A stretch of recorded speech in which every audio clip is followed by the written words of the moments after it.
Fala pessoal, Joel da DLH aqui. Hoje nós vamos falar sobre MVP. Você sabe o que é um MVP? Você conhece de fato qual que é o conceito, de que forma que você utiliza o MVP dentro do Discovery e como que é feito o incremento desse MVP ou até o descarte dele, uma coisa que muitas pessoas não levam em consideração, para que você de fato consiga validar a solução do problema que você explorou, ou da oportunidade que você explorou. Você chegou ali à meta que você tem com aquele MVP que você validou? Você tem tudo isso bem estruturado?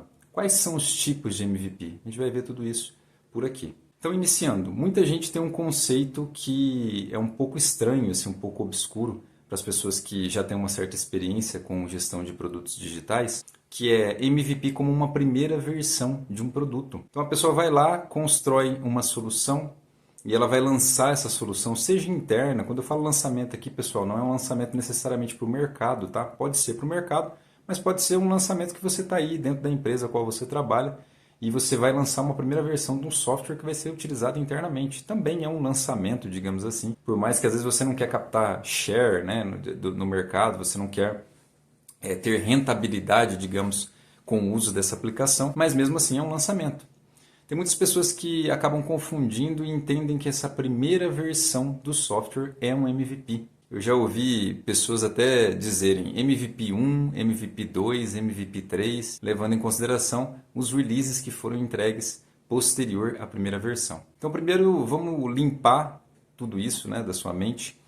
Produto mínimo viável, o MVP, não é uma primeira versão de um produto que você entregou. Uma coisa não está necessariamente ligada à outra. Pode ser que sim, você entregue o MVP e depois você incremente ele com outras funcionalidades, com melhorias e com ajustes. Então ele foi entregue primeiro e depois ele foi ainda utilizado para ser evoluído, o que não quer dizer que foi uma primeira versão necessariamente que você está ali, toda vez que eu lançar uma primeira versão de um produto ele é um MVP, não. Tem produtos que são lançados até numa gestão um pouco mais projetizada, que são versões completas, são produtos finais que são lançados, então a primeira versão não se encaixa como MVP. Por quê? Um produto mínimo viável, ele tem somente as funcionalidades imprescindíveis para você conseguir validar aquela dor. Mas como assim? Você pode se perguntar, como assim imprescindíveis? Então, dando um exemplo qualquer, se você tem lá algo que você precisa de um cadastro, de uma rotina, de alguns relatórios e pesquisas, e você vai utilizar isso para um fechamento contábil. Será que se você entregar uma parte cadastral que talvez já foi feito lá no banco de dados, você rodar essa parte de rotina, que talvez seja a dor maior para você otimizar, reduzir tempo operacional lá para o seu negócio na ponta, você ainda não ter os relatórios e pesquisas, não ter ali as cerejas do bolo, digamos assim. Mas o problema principal você já está conseguindo validar se vai servir para o seu usuário final, se de fato você vai estar matando essa dor, agregando valor. Esse cara, se você conseguir entregar dessa forma, é um MVP, é um produto mínimo viável. Diferente, por exemplo, se você entregasse todas essas funcionalidades que sim terão valor, terão proveito depois, mas não são imprescindíveis. Nesse exemplo que eu dei, imprescindível seria fazer o processamento, a rotina do fechamento contábil. Conseguiu pegar um pouco da diferença aí? Então, produto mínimo viável. E atente-se aqui, produto mínimo e viável. Também não adianta você pegar uma fatia tão enxuta do escopo que você quer solucionar que você não faz ali a trajetória, a jornada mínima do seu usuário para solucionar aquele problema. Então, se você pegou uma fração muito pequena, pode ser que não seja viável a utilização, ou pode ser que o desenvolvimento ou usabilidade desse produto inicial que você fez, a conciliação e integração entre as áreas que vão utilizar, não seja também viável. Então, é sim um produto mínimo, porque eu estou utilizando o mais enxuto possível, mas lembrando que tem que ser viável em vários aspectos. Um outro aspecto que às vezes é deixado de lado e também está dentro do conceito de MVP é a viabilidade orçamentária, a viabilidade de custo para que esse produto seja colocado ali para ser feita a validação dessa solução. Então você pegar lá e falar assim, talvez um projeto completo você gastaria aí R$ 200.000 para fazer esse produto. Mas eu fiz ali um MVP que custou 180 mil. Será que não tem algo um pouco estranho ali? Será que está enxuto o suficiente? Será que é viável em nível orçamentário Porque pode ser que com esse MVP você vá validar se a solução fez sentido para o usuário final, se você vai prosseguir com isso, e pode ser que você tenha uma negativa, que aquilo não funcione da forma como deveria, ou que tenha tantos ajustes que você precise dar um passo para trás e reconstruir ou construir até do zero um outro produto, uma outra forma de solucionar aquele problema. Então, será que usar todo esse orçamento faz sentido? Então, algumas variáveis aí já para o conceito de MVP. Tempo. Eu estou conseguindo fazer isso de uma forma rápida e já validando interações rápidas lá na ponta com o cliente. Um outro fator que entra muito desse conceito para você ter em mente o que é um produto mínimo viável. Tem que estar enxuto, mas tem que ser possível de validar a principal dor que você fez o processo de exploração lá e acordou com a área, com o cliente final, de entregar, de matar aquilo, de solucionar aquela dor. E além disso, claro, orçamento. Então tem uma junção de coisas aí para você fazer. Esse ciclo de iteração que eu comentei de ser rápido é porque, se for para você demorar aí para uma solução de software para um problema que não é extremamente complexo, claro que temos problemas complexos e idealmente a gente vai fatiar isso, mas se for solucionar eu vou dar aqui um MVP em 6, em 8 meses, um produto de software ali que é para balizar, para resolver uma dor que não é tão expressiva e que não é tão complexa, ele também fugiu do conceito de MVP, que é para ter interações rápidas e validar ainda dentro do processo ali de discovery, ou que estenda esse discovery para algo que já esteja em produção, esteja rodando bem, né? Talvez você fugiu do inicial, ali já fez essa primeira entrega como MVP e agora você vai incrementar esse produto. Além de tudo isso que eu estou comentando aqui, pessoal, é bem interessante você levar em consideração que o MVP, quando a gente fala de matar a principal dor, você explorou várias dores e você tem que ter o termômetro, tem que entender qual que é a principal. Esta tem que ser a dor foco ali para você entrar nessa etapa final de hipótese de solução e aí isso balizar você, direcionar para você construir esse MVP e depois também no incremento disso. E o MVP não precisa necessariamente, por exemplo, ser escalável. Então, essa aplicação será utilizada num pico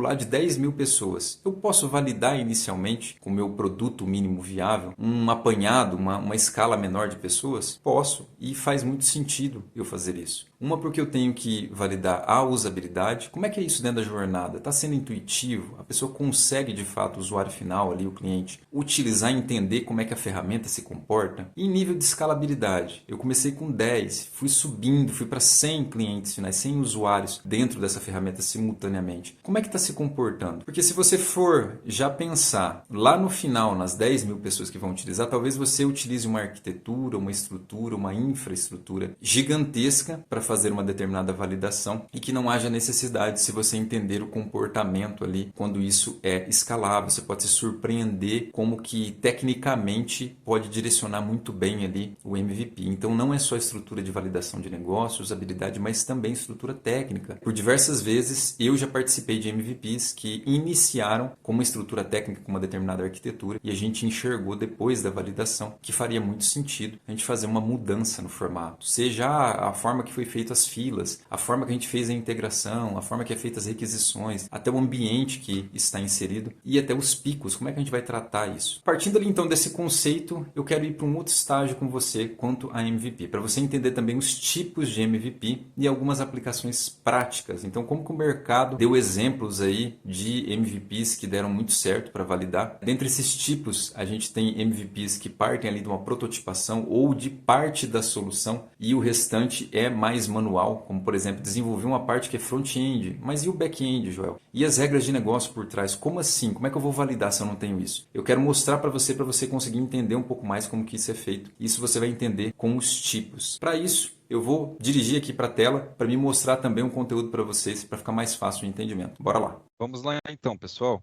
Uma coisa legal para a gente fechar ali a questão do conceito, né? Essa imagem aqui eu acho bem interessante para deixar bem claro a questão do MVP, do produto mínimo viável. E também uma coisa que às vezes o pessoal distorce quando vai falar de MVP. Na parte de cima aqui, você tem as entregas num formato que não é um MVP e na parte de baixo um formato que é MVP. E aí eu vou falar aqui, mas qual que é a problemática que eu estou resolvendo aí, Joel? Nesse aspecto. Então, digamos aqui que o cliente final, o cliente lá na ponta, te sinalizou partindo aí do universo, pessoal, que nós não temos bicicletas, skates, motos. Vamos pensar lá atrás, tá? Tá bem arcaico. Vamos entender que o cliente falou, ó, eu preciso de mais mobilidade, eu preciso me deslocar de um ponto A para um ponto B. Hoje eu faço isso a pé e não é muito rápido, não é muito confortável. Eu quero ter mais agilidade, eu quero otimizar o meu tempo conseguir me deslocar melhor. De tudo que ele falou, digamos que ele também falou, eu quero cansar menos. Ele falou uma série de coisas. Só que de tudo que ele falou, você, enquanto um ótimo gestor de produtos, você falou, mas qual que é a sua dor principal? Deixa eu entender. Aonde que mais dói? Aonde você gasta mais tempo? O que que se eu resolver vai agregar muito valor para você? E aí você entendeu o que é o deslocamento. Se ele se deslocar mais rápido do que ele já se desloca hoje, de um ponto A para um ponto B, e se isso ficar cada vez mais veloz, e você está entregando para ele cada vez mais ganho, entregando valor ali para ele. Essa é a principal dor, tá, pessoal? Indo então para a parte de cima, se você entregar, eu pensei num carro, que é a solução ótima para esse cara. Digamos que eu sou um engenheiro muito bom ali, e eu pensei num carro. Então eu fui lá e entreguei primeiro uma roda, depois eu entreguei o chassi com duas rodas, depois eu entreguei a parte superior ali do cockpit do carro, e finalmente eu tenho o carro no final. Entenda, vamos colocar para simplificar aqui que cada coisa, cada entrega dessa ocorreu em um mês. Você só vai ter o carro terminado lá no mês 4, correto? Que é o tempo que você levou para fechar tudo. Quando você entregou uma roda, você agregou valor para o cliente? Ele consegue se deslocar mais rápido? Não. E o chassi com as duas rodas ali? Eu imagino que não, porque um chassi de um carro é pesado, tem ali as quatro rodas, desculpa, né? As quatro rodas ali, ele não tem um freio, enfim, tem uma série de coisas ali. E só a parte de cima do carro, antes de montar ele finalmente, também não agregou valor. Então você ficou 4 meses para entregar uma solução ótima ali, 4 meses sem agregar valor, sem suprir a necessidade do cliente. E pode ser que lá no final ainda, quando você está lá no quarto mês que você vai fazer a entrega ótima, pode ser que como você não validou essas hipóteses de atendimento, de melhoria durante o caminho, pode ser que seja ainda frustrante e você não entregue a melhor solução, a solução que mais atende, que mais agrega valor para o seu cliente. Diferente da parte de baixo, ao qual em cada entrega você agrega valor, testa e vai escalando. Então, por exemplo, no primeiro mês eu fui lá e entreguei um skate. Ele já se locomove, pelo menos ali no plane, na descida, um pouco mais rápido, correto? Já comecei a agregar valor. No primeiro mês, meu cliente já está mais feliz. E eu entreguei num formato MVP, um produto mínimo viável. Por quê? Qual que é a problemática? A problemática não é eu não tenho um carro. A problemática é eu quero me deslocar do ponto A para o ponto B de uma forma mais rápida. Então, o skate já agilizou essa parte. Com o skate, eu consegui validar que, tudo bem, mas eu não tenho freio ali no skate, a forma de frear é um pouco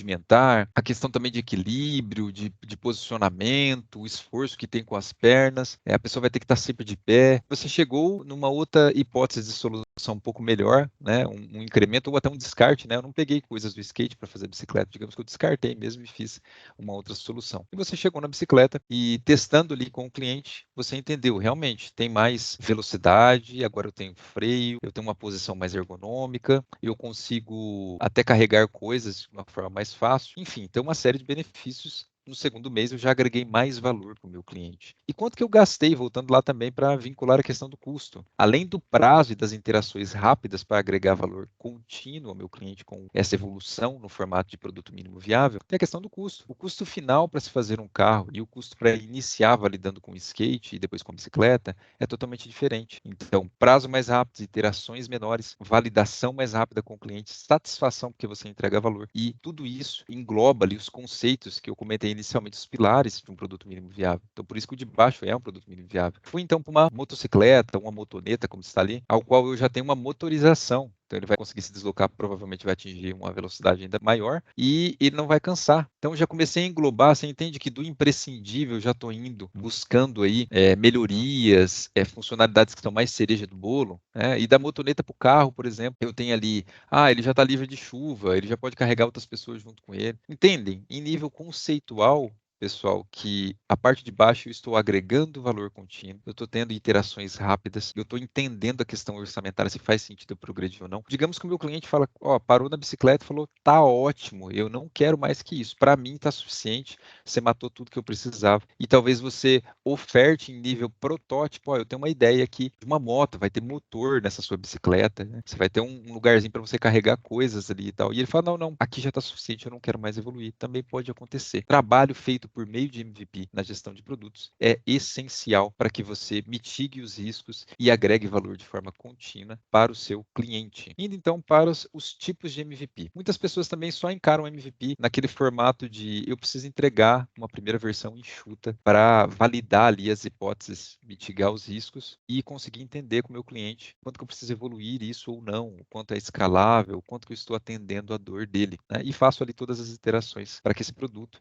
chegue ali num mínimo aceitável e tenha sua evolução sequencial. Tipos de MVP. Então, eu sequenciei alguns, não são todos que estão aqui, mas alguns que são muito utilizados, não só para lançamento no mercado, mas também interno, como eu já comentei com vocês, para dar um conceito ali, para você ter isso na sua caixa de ferramentas também. Em que momento que eu uso cada coisa? Eu não tenho um formato só de validar uma determinada ideia. E isso também influencia muito na questão de investimento e a gente vai entender como. Landing page, página de oferta do produto que está por vir. Isso aqui é muito utilizado em lançamento, sim, de produto no mercado. Internamente é pouco utilizado porque normalmente você tem uma proximidade com o seu negócio ali interno, que você já combina prazos e você não testa tanto a aderência. Mas pode acontecer, né? Existem cenários para acontecer. Mas esse formato aqui eu vou fazer uma oferta de um produto que eu ainda não desenvolvi. Então eu tenho um trabalho muito mais de marketing, de construção visual da ideia para a pessoa de protótipos, enfim, interativos ali, e eu posso vender isso como um vídeo ou como uma sequência de imagens, e eu entendo a aderência que isso tem no mercado. Chamou atenção, o pessoal quer aquilo, o meu cliente quer aquilo, é um dos riscos que eu tenho que matar ali, que a gente vai ver um pouquinho aqui também sobre os riscos. Então, esse é o formato de MVP landing page, uma página mesmo para entender essa aderência. Então, o principal fator aqui, eu não precisei desenvolver software. Eu parti ali de protótipos iniciais e de uma ideia para entender a aderência. Posterior, entendendo que é muito aderente, eu construo de fato esse software. Tipo de MVP fumaça, não entrega um valor real, mas serve para captar também intenções. Então, é usado como uma funcionalidade fake indoor. O que é uma funcionalidade fake indoor? Uma porta falsa aí, né? Por exemplo, eu digo para você, ó, nesse aplicativo que você está utilizando, com um toque, você vai automaticamente contratar um seguro. Caramba, eu não tenho isso no mercado, né? Contratar com um toque só. E, na verdade, o que eu quero com aquilo? Também entender a aderência. Quantas pessoas que vão relar naquele botão, que vão tocar, que querem aquilo, né? Com a quantidade de cliques ali, eu vou validar se eu preciso implementar o back-end, eu preciso implementar as regras de negócio, eu preciso ir atrás de entender como é que eu vou, de fato, fazer uma contratação de seguro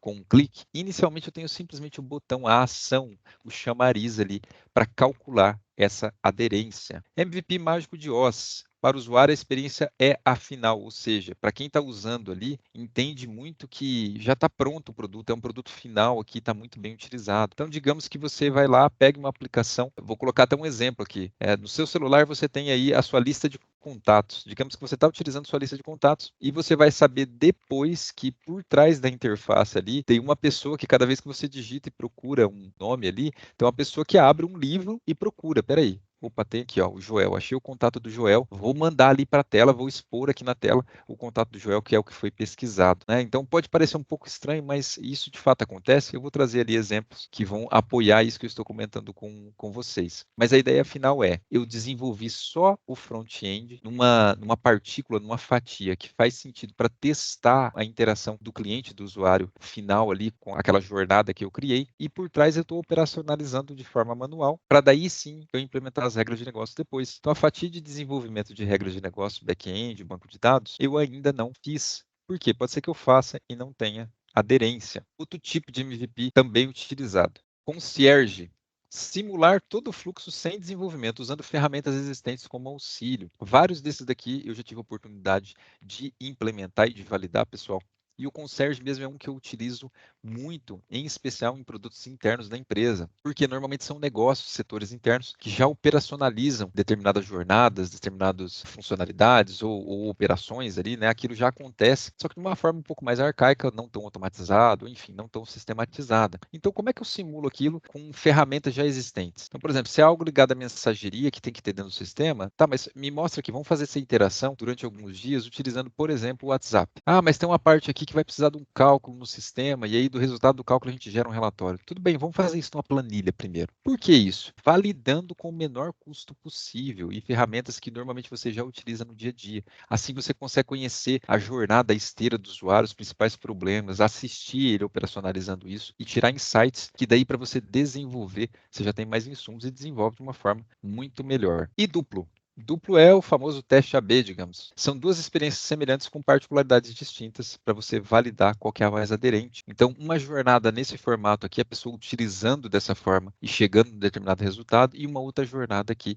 e você testa com os públicos para ver qual que a pessoa tem mais intuitividade, qual que a pessoa consegue chegar de um ponto A a um ponto B da jornada, né? Concluir ali a jornada sem transtornos, fica mais rápido, enfim, é mais performático. Tem uma série de coisas que dá para validar com esse MVP também. Legal, a gente falou dos tipos, então eu vou falar agora de alguns exemplos de mercado aí para apoiar aí os tipos, né? Eu já utilizei em vários, em especial internos, né? Não tanto de mercado, mas vou falar alguns de mercado que com certeza você conhece. Então, por exemplo, EasyTaxi. O produto EasyTaxi foi validado a ideia utilizando o MVP Mágico de Oz. É um forms em um blog. Quando o criador do EasyTaxi lançou, digamos assim, o produto EasyTaxi, ele usou o Mágico de Oz por quê? Para quem chegava no blog e ia consumir o produto, dava a impressão que era um produto final feito. Tem ali um blog com uma interação ali, alguns campos e tal. Eu tenho um botão pedir o táxi, eu insiro algumas informações ali e o táxi vem até mim. Então dá a impressão que tem toda uma estrutura sistematizada, um software construído por trás disso acontecendo. E na verdade aqui eram forms mesmo. Recebia-se os dados em uma base que entrava em contato com os taxistas conveniados, por assim dizer, a EasyTaxi, para ir até o local. Então você imagina uma jornada manual por trás de um front-end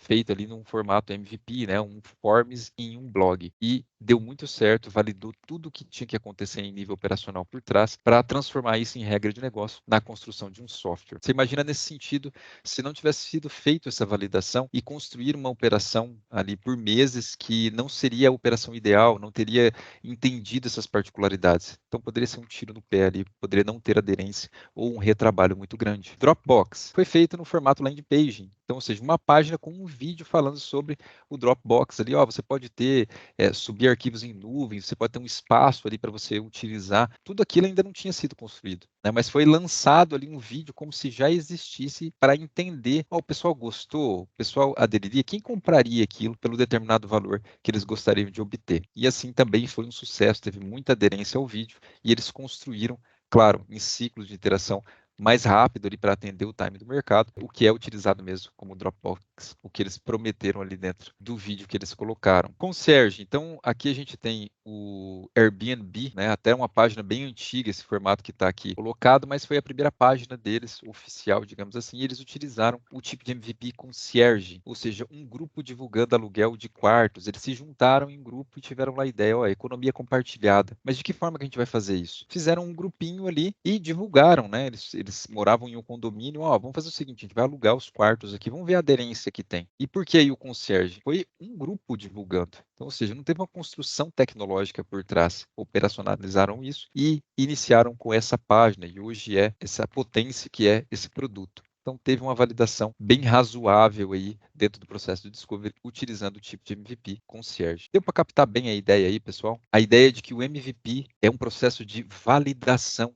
de uma ideia, de uma hipótese de solução dentro de um discovery. E claro, depois, assim como aconteceu aqui nos exemplos que eu trouxe aqui, isso vai ser incrementado, vai ser ajustado, vai ser melhorado de acordo com a necessidade. Quando você pensa muito lá no produto final, pode ser que você passe por detalhes, e normalmente acontece, passe por detalhes que são imprescindíveis, e você não entenda isso. E depois da entrega, você pode queimar muito ali cartucho. Você entrega como se fosse, isso aqui é um produto final, atende tudo o que é necessário, você tem que voltar atrás e sair reconstruindo, ou até, como eu comentei, partir do zero novamente. E em especial quando eu falei de riscos aqui, para também dar visibilidade para vocês. O que são esses riscos? Minimamente a gente está falando aqui desses 4 riscos, e aqui cito um autor aí que é um nome muito forte para a cultura de produto, para a gestão de produtos, trouxe aqui e disseminou muito isso no Brasil, que é o Martin Kagan. Então ele trouxe muito insumo referente a riscos aqui, né? E ele colocou de uma forma que eu acho muito legal utilizar. Risco de valor tem valor ao cliente, ele quer isso. Risco de usabilidade, o usuário final consegue usar facilmente. Risco de execução, conseguimos construir? É escalável? Quanto tempo vamos demorar? E risco de viabilidade. Esta solução atende o modelo e a estratégia do nosso negócio? Tanto para lançamento externo, mercado, pessoal, quanto interno dentro de uma empresa, a gente precisa validar esses riscos aqui utilizando o MVP. Então, risco de valor, o cliente realmente quer aquilo, você consegue testar utilizando de protótipos ou uma versão enxuta inicial. O usuário final consegue usar facilmente, a gente falou de novo ali, jornadas, teste AB, essa jornada está melhor que essa, a usabilidade dessa está melhor, a experiência do meu cliente está melhor. Execução, a gente consegue construir, vai naquela linha de raciocínio que eu também citei aqui da tecnologia. Se você pega ali tecnologia num determinado formato e talvez ela inviabilize, tem uma curva de aprendizado para você ir para uma outra tecnologia junto com o time. Então é preciso entender isso. Escalabilidade, que eu também citei aqui, né? Eu consigo evoluir isso para algo escalável. O teste que eu vou fazer é inicial. Como que vai ser isso? O tempo, então vai tanto o orçamento quanto a agregação de valor ao cliente e a forma mais rápida de você validar, voltar e fazer um incremento. E a viabilidade, se é totalmente aderente ao modelo e estratégia de negócio. Às vezes você cria uma solução, por exemplo, pensando, eu quero obter dinheiro nesse serviço, num formato aluguel, um SaaS desse produto de software. E a forma que você está construindo e validando não será possível ser consumido como um SaaS. Então, isso também é algo que influencia muito e pode ser pego ali dentro do MVP. Para fechar aqui então, pessoal, eu vou sair da tela novamente, fazer um fechamento com vocês desse conteúdo para fixar na sua mente e para que agregue muito valor para você também a utilização da ferramenta MVP dentro do seu Discovery. Vamos lá. Fechando o raciocínio aqui então, pessoal, do MVP. Então a gente viu ali em conceitos, tipos, como que eu posso utilizar isso dentro do meu Discovery? Eu estou lá na etapa final e eu vou validar essa hipótese de solução. Eu vou validar a usabilidade, a aderência da jornada. Eu tenho um alinhamento de expectativas com o meu cliente que essa primeira versão não é o produto final. E consigo fazer ele entender bem o porquê que eu estou fazendo isso. Por que a gente está fazendo algumas coisas manuais? Por que não é tão escalável ainda? Porque lá na frente eu vou ter que tomar a decisão de pivotar ou de eu perseverar. Vou pegar esse MVP, eu vou conseguir incrementar isso ou não, vou ter que deixar isso de lado e começar do zero. Isso é muito importante, tanto da gente como gestor de produto, entender isso e mostrar os benefícios para o cliente e mostrar também para ele que dentre esses benefícios a gente está trabalhando ali com um orçamento então enxuto para pegar as principais restrições, os principais problemas, riscos que a gente tem, mitigar tudo isso e não desperdiçar o dinheiro do investimento, o dinheiro que está sendo utilizado ali dentro. E também em questão de tempo, por mais que às vezes possa parecer, mas se eu entregar já o final, pronto, acabou ali, só que os riscos são muito grandes. Conforme eu vou tendo essas iterações mais rápidas, tende a ser um prazo menor, mais assertivo, no sentido de ter esses incrementos de validação e de iterações ali junto com o cliente. Então o MVP é uma ferramenta muito poderosa. Para cada cenário, complexidade e aderência, eu posso utilizar um daqueles tipos para que não fique simplesmente naquela linha de raciocínio de ser uma versão enxuta. Tem como eu flexibilizar tudo isso. É só o front-end, vamos fazer de forma manual, enfim, como eu já demonstrei para vocês ali. Processo de discover com validação com essa ferramenta. MVP, Produto Mínimo Viável. É isso que eu trouxe aqui para vocês como um conhecimento para você aplicar no seu dia a dia e ser um gestor de produtos de alto nível, agregando, entregando muito valor e impulsionando o negócio ao qual você está ligado. Até mais, pessoal!